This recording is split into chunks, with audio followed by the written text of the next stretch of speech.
Mother's Day card, and I'm going to use Paint 3D for this purpose. So this is your Paint 3D screen.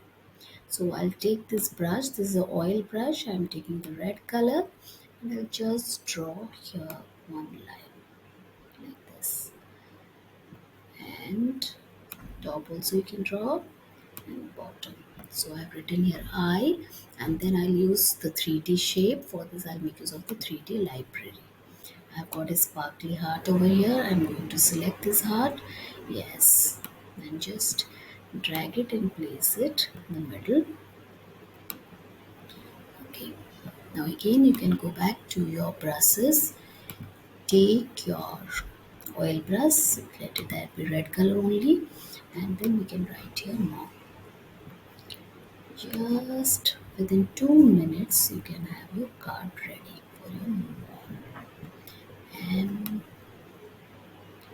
O and M. This is very simple to make and very interesting also.